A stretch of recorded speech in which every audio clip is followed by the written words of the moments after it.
that the process of birthing and dying is painful. It's difficult. It certainly is not easy. Perhaps in God's great wisdom, He embedded this truth, this experience in the human experience, in all of creation, as Paul points out, to remind us how important it is to remember what birthing and deathing is about. It doesn't just happen once, it happens over and over and over again.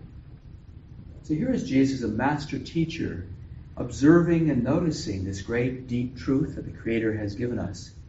And He turns to creation to open the minds, the hearts of His listeners to see the bigger picture. It's not that God is in any way punishing us. Rather, God is using this to show us the deeper truths of what the kingdom of God is like. That the kingdom of God has a lot of things to teach us. What is the kingdom of God? Some call it the reign of God. It's where the truth of God and the reality of this world intersect. And so wherever you experience truth, beauty, goodness, life, healing, forgiveness, blessing, the kingdom of God is present. So Jesus points out that it's already here, and yet it's not completely here. We wait, as St. Paul says, for the ultimate unfolding or fulfilling of this great promise, to see and to know completely the kingdom of God. So Jesus, in these two wonderful metaphors, gives us something that we can chew on today. He says the kingdom of God is like a very small seed that when planted eventually grows into a large bush or a small tree. What might be that lesson? It seems to me that this particular metaphor reminds us that the unfolding of the kingdom of God takes time. It doesn't happen overnight. It doesn't happen just because you pray for it or you want it desperately. It happens in its own time. God respects the process of God's creation. The second metaphor is similar. The metaphor of leaven. Is leaven, its great gift is that when it's mixed together with the dough of bread, begins to affect the entire loaf. And certainly it makes the bread more edible. So it is the kingdom of God is like yeast. A little bit goes a long way. A little bit goes a long way. So let me leave you with this story. The story from our Native American tradition. The story about this lovely little stream that began its journey high atop the mountains.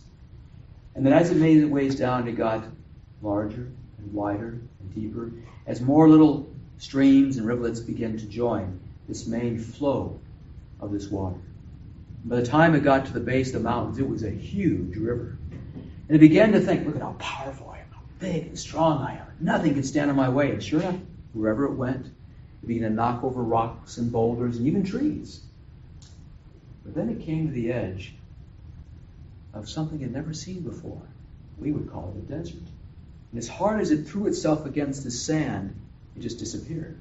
And again, this huge river would throw itself against the sand and disappear. Finally, the river called out, begging the Creator, help me, open the way so I can flow through the sand. The voice from the heavens said, let go. Let go. What does that mean, let go? Just let go. Look at the sun and let go. Slowly, the large river got the point and began to allow itself to rise up, droplet by droplet, and to form these small clouds that began to pass over the desert. And they came to the other side, and the clouds began to drop its rain. And the river once again came to life. These metaphors remind us throughout our life, we will not receive new life. We will not accept the lives of others unless you're willing to trust the process of the Creator. To let go, to release, to trust that wherever we're at on the journey, when we let go, God creates something wonderful that Jesus calls the reign of God.